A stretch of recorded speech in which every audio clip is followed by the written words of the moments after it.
As medidas anunciadas nesta semana pelo presidente Lula de um novo salário mínimo e do aumento da faixa de isenção do imposto de renda devem ter um impacto fiscal entre 23 e 37 bilhões de reais em 12 meses. É sobre esse assunto que a gente conversa agora com o advogado, economista e conselheiro deliberativo da Associação Comercial de São Paulo, Alessandro Azzoni. Doutor, bom dia para você. Obrigado pela participação aqui no Jornal da Manhã.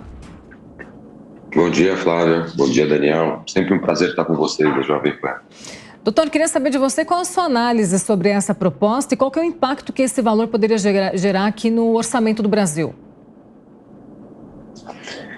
Então, Paula, o impacto sempre, essa questão do aumento do salário mínimo, ela realmente impacta as despesas de custeio, né, as despesas correntes do governo.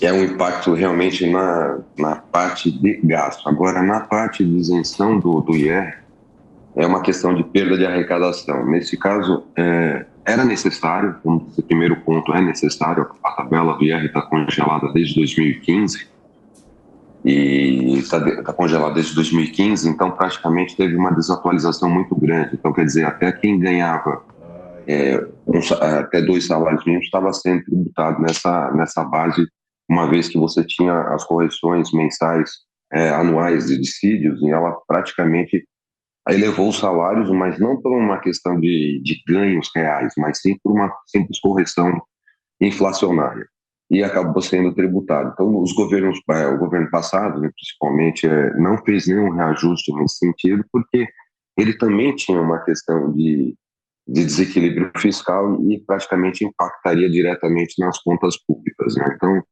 é necessário, o governo ele vai fazer uma compensação dessa perda, ela vai ter que fazer uma compensação dessas perdas de arrecadação de outra base do orçamento para compensar. Ele não pode simplesmente fazer um reajuste sem comprovar essa perda de receita será substituída por outra.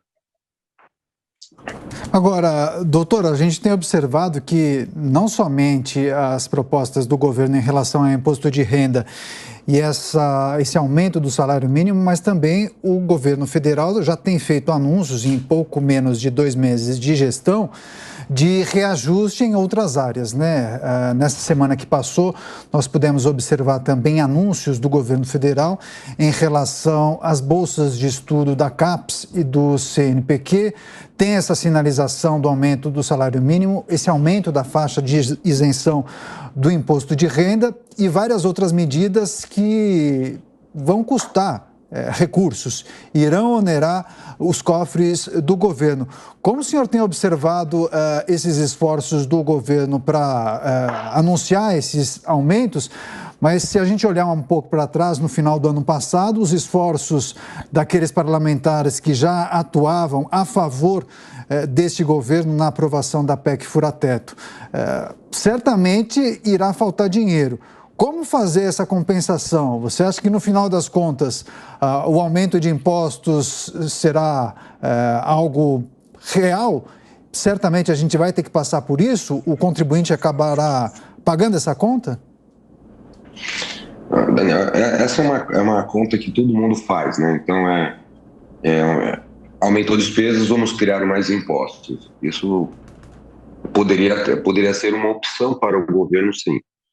Criar uma nova faixa, recriar, por exemplo, o caso da CPMF, mas eu acho que é um contrapé muito grande, porque nós tivemos um efeito muito negativo no governo passado, quando ele tentou esboçar essa reação desse aumento da carga tributária, e se deu negativo, tanto que os parlamentares nem sequer apreciaram a suposta criação ou qualquer manifestação nesse sentido. O que eu estou vendo muito é um trabalho muito grande de planejamento e fazenda em readequar as questões das contas públicas. Então, a preocupação do litígio zero foi um projeto que, se realmente ele vingar, vamos dizer assim, vai trazer muito dinheiro para os cofres públicos. Então, aquele déficit que estava sendo previsto no orçamento acima de 200 bilhões, provavelmente conforme o Haddad será um superávit de 11. Então, significa que ele está fazendo já está pensando num planejamento de de tentar trazer ativos que estavam perdidos para dentro do governo, em vez de você ficar buscando esses recursos através de processo, uma forma de você trazer. Então, o litígio pode ser, se ele der certo, equaliza aquele problema do orçamento que estava previsto com o déficit do ano passado, com aquela aprovação do auxílio emergencial, do auxílio emergencial, não, agora é Bolsa Família, né? Então, aumento do Bolsa Família, então, já está previsto nessa readequação. E planejamento tem feito junto com a Haddad justamente essa matemática para atender os compromissos de campanha do presidente Lula. A questão do aumento do salário mínimo, a questão da isenção, tem também agora o reajuste do funcionalismo público acima do que estava previsto no governo passado, que era 5, foi para 7,5. Então, tudo isso vai ter uma fonte de saída. O governo conta com crescimento econômico, de uma certa forma, para ter maior arrecadação. Ele conta com esse mecanismo, por isso que ele tem aquele impasse da questão dos juros, que ele faz esse questionamento dos juros, porque ele precisa que o Brasil volte a crescer para que se aumente a arrecadação sem que aumente a carga tributária. Doutor, e essa isenção maior do imposto de renda e também esse novo salário mínimo, como que isso tudo pode afetar também a reforma tributária? Impacta geral, né? Então eu acho assim, eu sou até um pouco crítico de reforma tributária com déficit nas contas públicas, né? Vamos voltar um pouquinho lá atrás. Quando foi feito a PEC do teto pelo Michel Temer, ela tinha um objetivo: controlar os gastos públicos, que cresciam desproporcionalmente em relação às correções inflacionárias. Então, se você tinha um período de 10 anos 300% de inflação, automaticamente o governo crescia as despesas em 800%. Então, era para fixar. Só que dentro dela, eu tinha que fazer uma lição de casa.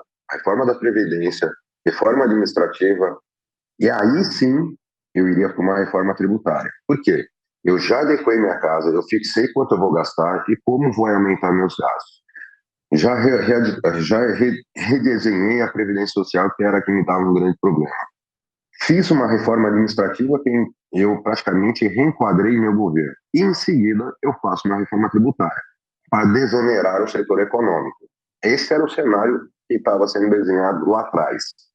Hoje, nós não temos a reforma administrativa, nós não temos as contas, como nós estamos vendo, as contas públicas, elas estão sendo apertadas de todos os lados, né? Então nós temos esse problema, para tentar mostrar uma segurança fiscal para que os nossos investidores continuem aplicando dinheiro no Brasil.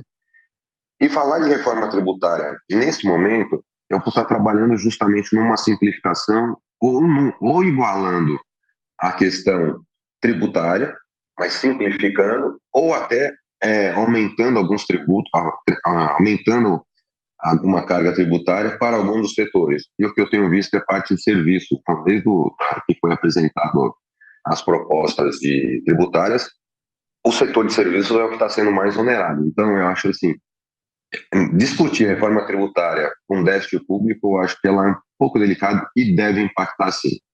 Pois é, agora, doutor Azzoni, o presidente Lula chegou a mencionar que essa nova tabela entraria em vigor a partir do ano de 2024, mas ele chegou a mencionar que ela seria progressiva até atingir 5 salários mínimos, que foi justamente o que ele prometeu durante a campanha eleitoral. Agora, se a gente for levar em consideração, inclusive a maior parte dos declarantes ganha justamente entre 1 salário mínimo e meio até 5 salários mínimos. Agora, isso deve impactar demais a arrecadação do país, caso o país consiga aumentar a faixa de isenção para quem ganha até R$5 mil. Queria uma rápida avaliação se o governo acaba beirando a irresponsabilidade quando promete algo desse tipo, ou você acha que todo e qualquer tipo de distorção conseguiria ser ajustada na reforma tributária? É preciso levar em consideração que, para aprovar a reforma tributária, é um número diferente, né? Trata-se de uma proposta de emenda à Constituição, são 3/5, né? É uma aprovação muito difícil, né? Então, são 2 turnos nas 2 casas, com 3/5, é um quórum qualificado, é muito difícil. O reajuste, eu não sou contra essa questão do reajuste da tabela do IR, por uma questão justa para nós, como população como geral, é justa. Mas ela impacta, assim, eu não julgo com uma irresponsabilidade nesse sentido. Eu acredito que ele tem que realizar para que seja obtido. Se ele ficar muito na hipótese, eu acho que assim, ficar muito na hipótese, assim, eu tenho que fazer um reajuste na tabela do IR. Só que se ele não toma a decisão de fazer um anúncio, ela sempre vai sendo postergada porque nesse momento não dá. Então é muito do presidente Lula de ir para cima e colocar na prática. Então, a progressividade até 5 salários mínimos, eu acho que não vai acontecer de uma hora para outra. Eu acho que primeiro ele vai fazer a aplicação dos 2.640 e a sua progressividade em si, vai sentir o impacto disso dentro, vai assimilar esse impacto dos 7,5% que ele vai perder da alíquota do IR, e progressivamente, quando ele assimilar essa faixa, provavelmente ele vai testar outros modelos, mas eu não acho que ele vai aplicar isso, vai demorar ainda até pelo menos ao final do mandato, e isso ele vai sentindo como vai indo a arrecadação, não é uma coisa que ele vai anunciar por o ano que vem já no 5 salários mínimos. Eu acho que ele vai ser muito prudente nesse sentido. Sobre a nova proposta de salário mínimo e também a isenção maior do imposto de renda, nós conversamos com o advogado, economista e conselheiro deliberativo da Associação Comercial de São Paulo, doutor Alessandro Azzoni. Doutor, obrigada pela sua participação.